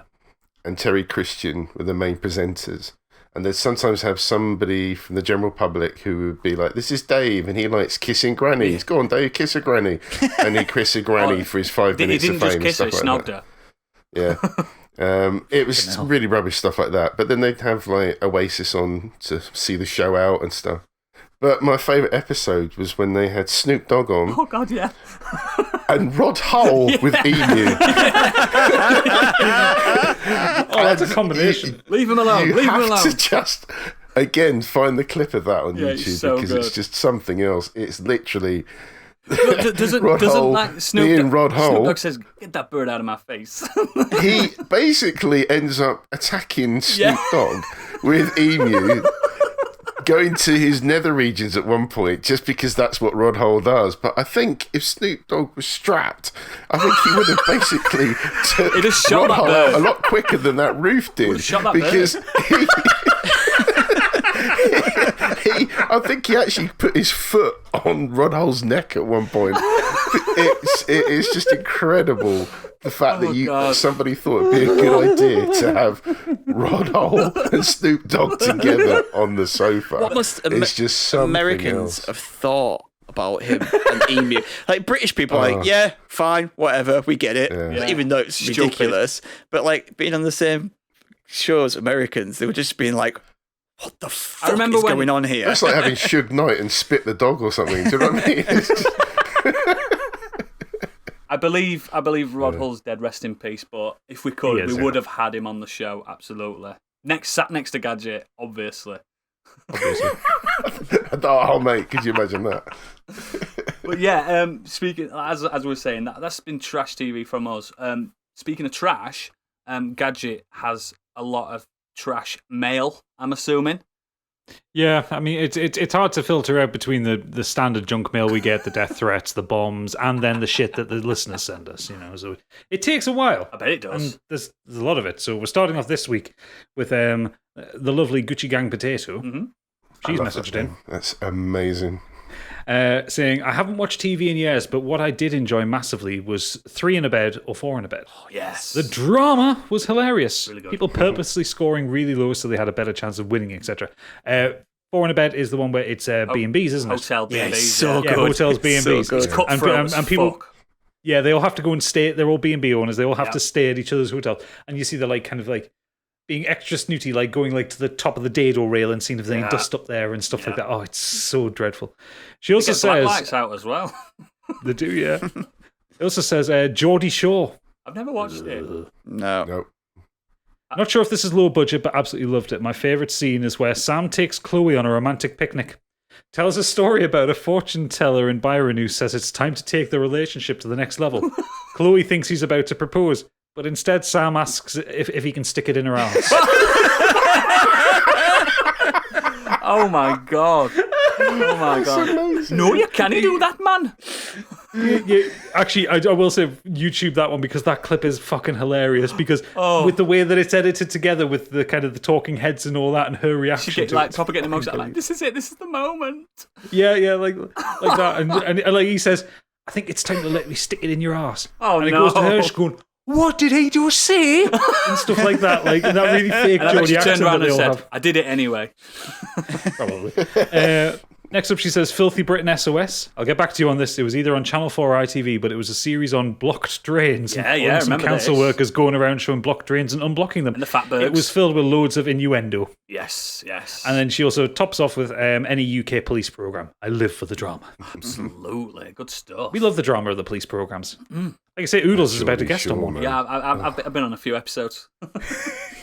Over on Twitter, Ben Blaster X says, somehow me and my girlfriend have been drawn into the unmissable car crash that is Married at First Sight Australia. Somehow, It's so because I fake told you to and watch so it. stagey, but ooh, so spicy. I can't take my eyes away. So that one leads us on quite conveniently to Tom Apes' email. I'm hoping I'm pronouncing his name right.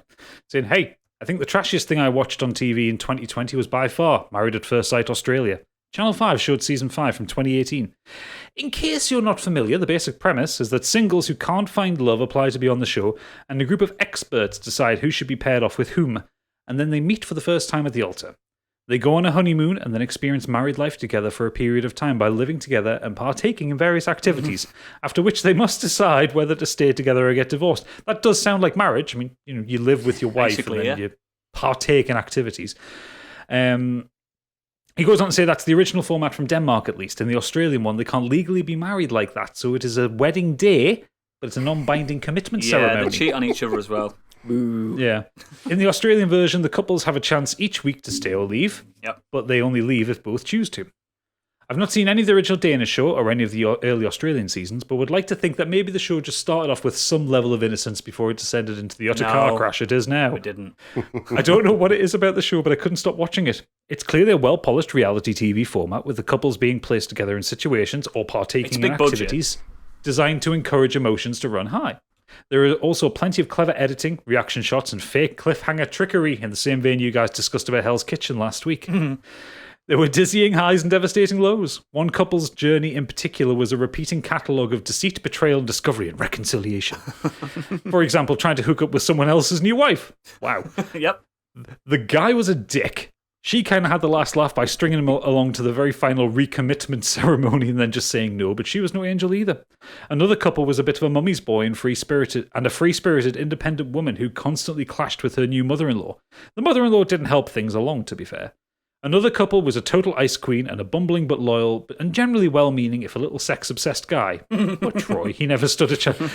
That's a big collection of qualities to have in someone. That basically describes Stig then, didn't it? Bumbling, loyal, well-meaning, but sex-obsessed. Yeah, that's Stig. Was any of it real? Was it all scripted? Were the quote-unquote experts actual psychologists or whatever they claim to be? I don't have the answers to those questions even after 32 plus hours of watching. Total trash. 9 out of 10. Would watch again though. Perfect. That was from the very incognito Sheep Goes Bar. Definitely not Cow Goes Moo. No. Sheep Goes Bar. Nice to have a new listener. Yeah, I mean, Married at First Sight Australia seems to be quite a popular one. I might have to send Pip on a fact-finding mission. It sounds like something that she'd love. You just need to watch the newer series. You don't. It's not like this arching narratives or anything like that. Just watch the latest season. It's so fucking good. So good. Smash is Clear, who's emailed in.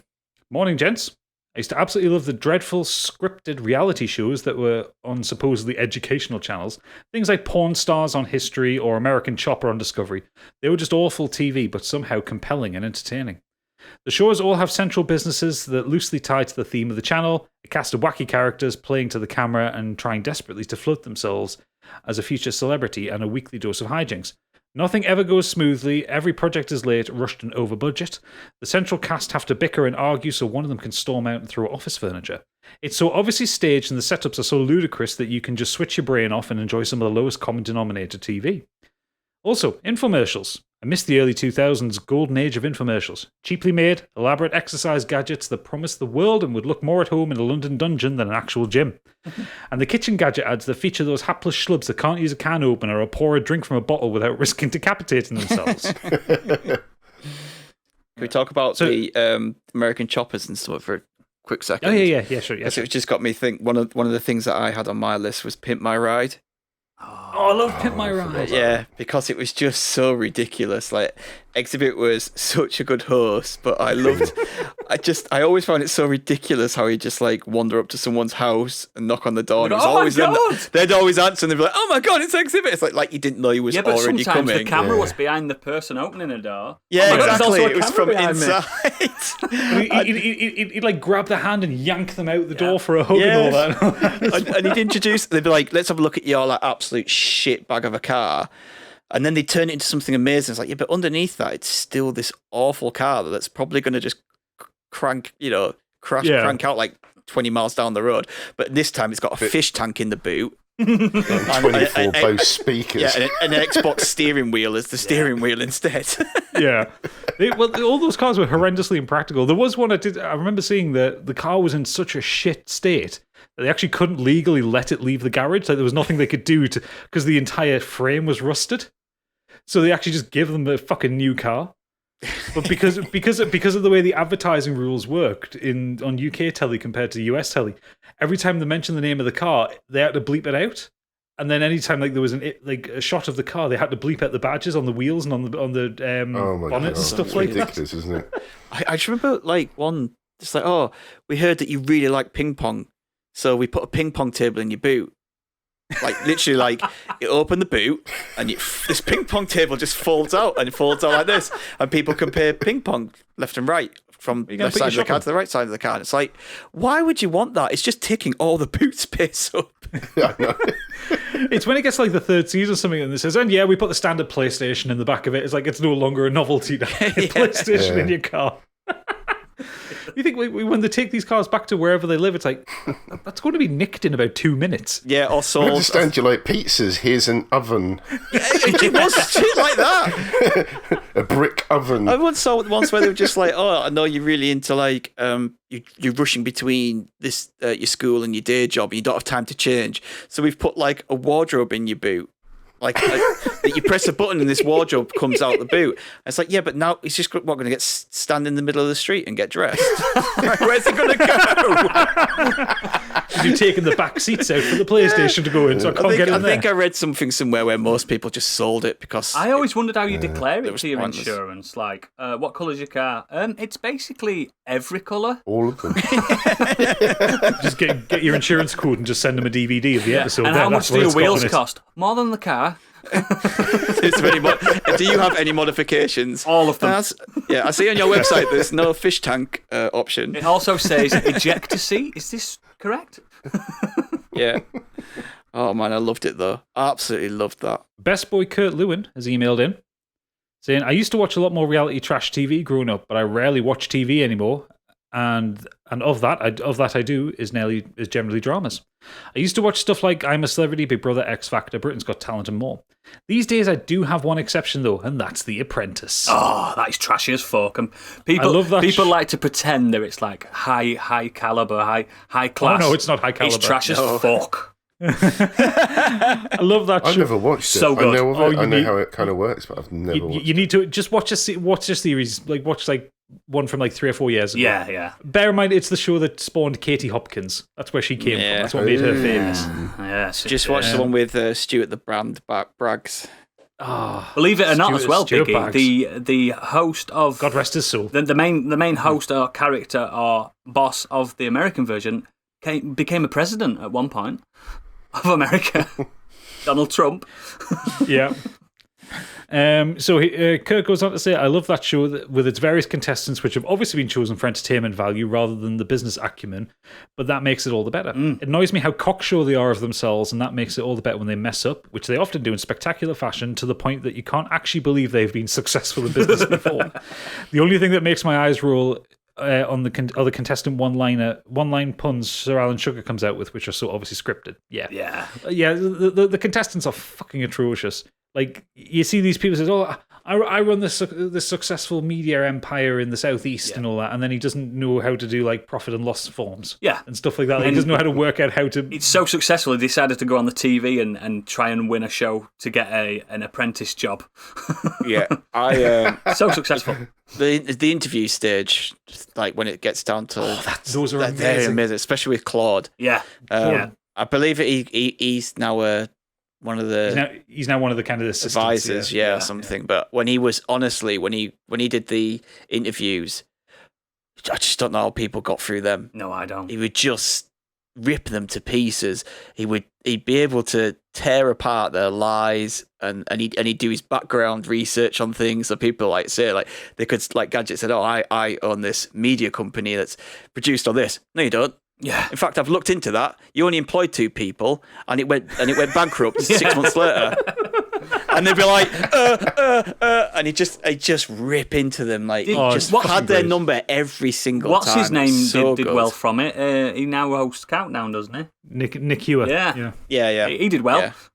It's the best advisor though was Margaret. That eyebrow could kill people. Yes. Yeah. She would just raise that eyebrow and it could murder people. Do you not remember Stuart? Is it Stuart Braggs or Braggs? Yeah. And he walked into his interview and he's like, "Oh, Margaret!" Like because she was a celebrity because in a sense, because she'd been on 5 or 6 series by now, and he walked in and he addressed her like that, and then you could see he thought, shit, this is meant to be a formal interview.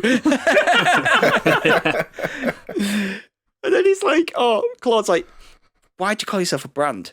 I think I am a brand. You're not though. And he goes, no, I am. It's like, yes. Well, Claude reacts like, no, you're not a brand. You're nothing. You're you. Yeah. You're nothing at all. Yeah. And then comes, because I remember his business, like or the kind of thing that he'd done, which got him onto The Apprentice, was he ran a mobile phone company on the Isle of Wight. Yes. And he was like, part of his business, he was like, we aim to expand the business. And Claude's like, how? There's only so many people on the Isle of Wight. You run out. You've run out of Ireland. Yeah, basically. For our last one, because we have one more that isn't on the show notes, because I've just been texted. This is from Pip. Oh. Pip's decided to write in because trash TV is her remit. So she says, if I asked myself in the before times, what would I do when faced with the end of the world as we know it? I would have pictured myself in some Lara Croft khaki look, thick thighs from constantly running for my life, and through a diet of military rations and rats, finally achieving the waist that looks good in a tank top. I did not, however, picture myself engineering the best way to sandwich myself between 2 hot water bottles so I could sit on the porch in a blanket nest and chain smoke while watching Vanderpump Rules. Vanderpump Rules is an 8-season reality show following Lisa Vanderpump, one of the Real Housewives of Beverly Hills, and her husband Ken, and the young aspiring models and actors who occasionally pop up to do a shift at her restaurant, Pump. Yeah, that's the name of the restaurant. It's messy, trashy, and completely addictive. You follow the lives of these people as they face the usual trials and tribulations of life in your 20s again and again and again and learn nothing. As producers suggest to the jacked-up try-hard jock who's trying to turn over a new leaf with a sweet southern girl, that it would be a great idea to go to Vegas with the lads days before meeting her strict Bible-quoting parents in Kentucky. Paired best with a glass of wine, the plot is predictable enough that you can keep half your focus on adding items you never intend to buy to your basket that will inevitably be lost when you have to quickly Google how to pronounce the word opacity, which is a thing that happened to Pip. And she also notes that the show is unlikely to come back for a 9th season, as they quite rightly fired a few of the main cast for racist comments, and Lisa Vanderpump has been served a $100,000 lawsuit for not paying for her carrots. Yes. For the restaurant. My wife watched this as well. Oh God, there's a lot of screaming in that show. Well, the thing is, when the kind of the pandemic first hit, and like before modern escapism happened, Pip struggled with the being home all the time thing, and she sat and watched 8 seasons of Vanderpump Rules and like 11 seasons of Real Housewives of Beverly Hills constantly. No, you poor man. Like, no. Over that first kind of spring and summer, that was her coping strategy. Chomping at the bit to get on this. The podcast. Is this her trash TV night? Yes, that's what she's doing now. Yeah, basically, yeah. But yeah, that's the feedback that we've had. That's what was in the mailbag. Fantastic. Thank you very much, everybody. I've just remembered a really good one. I wish we had time to talk about it, but I'm just going to quickly mention it. Wife Swap. God, that was so good. No, it wasn't. It was terrible. It was I fucking love Wife Swap. Problematic as fuck. Yeah, we can't go into it, but God, that was that episode when the guy says, but I watched so this much is of the it. time me and my wife go upstairs. Do you want to come upstairs? It's like, fuck off. And some of the unruly kids that some of the wives had to deal with. Do you not hit your kids? I hit mine. Like the one that was like, she was vegetarian and she took away all the meat, and this kid was going fucking crazy. I want bacon! Give me bacon! She just took it away from him and he was going crazy. Yeah. So good. Maybe we'll do a full episode on that. Oh, please, look, no, I can't watch any more of that. No. So we will swiftly and finally move on to the socials, and our socialite himself has the information. Take it away. So if you want to find us at Twitter, you can find us at Modern Escapism. On there, you'll find a link to all of our episodes, socials, and Discord. If you can leave us any comments there, you can either tweet us or email us at modernescapism@gmail.com. If you like to watch gaming streams, you can come and watch us at twitch.tv/modernescapism. And you should come and watch us, because if you'd have been there this weekend, you'd have seen Oodles in Rapture, finding out about losing his mind. You can go back. We've got videos on demand of that on our YouTube channel and Twitch. You can go back and watch them. Monday, so he's carrying that on Saturdays. Mondays, Biggie dies. He's going to carry on with his playthrough Dark Souls. Not literally. Biggie dies on camera. Pay-per-view. Yeah, no, just his man on the game. It's only a one-off. Just dies over and over again. And Wednesdays, Gadget and I will carry on with our Dead Space 3 stream. By the time you hear this, we'll have done our first stream this week. I haven't watched it yet because it's in it, but it will have happened, and it was amazing. Yeah, I can. Yep, it's 5-star. Yeah, it was so good. Twitch stream. Wow, I can't believe that thing happened. just wait until the listeners get in and see when the thing didn't happen as well. Oh, I know that thing that didn't. Yes. And speaking of 5 stars, leave us a 5-star review on Apple Podcasts or wherever you listen to us, because it really helps us get noticed, and it's a really cool thing for people to do because we are worth your 5 stars. And we're narcissistic. You better believe it. If you don't, we'll launch a 24-hour show of us. Oh God, imagine! No. I shouldn't. I've been on local television before, and I should never be on television ever again. Well, you've applied to be on it, so I know. Yeah. This is why I was so surprised that I got past the preliminaries. So you won't see that for another year. I'll already be massive by then, anyway. Yep, those are the socials. That's how you can get hold of us. And like I say, come and watch us stream. Thank you very much for that. And what I'm going to... before we leave, it's now time for my final thoughts. If you can't be committed to another person, at least be committed to the concept of character. And don't cheat. And don't be trash. Jerry Springer.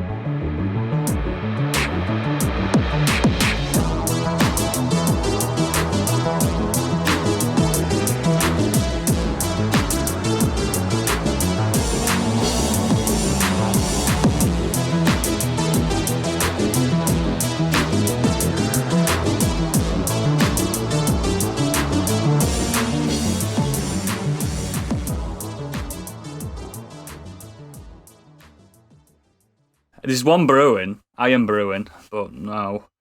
Ugh. Come on, Bert. Ugh.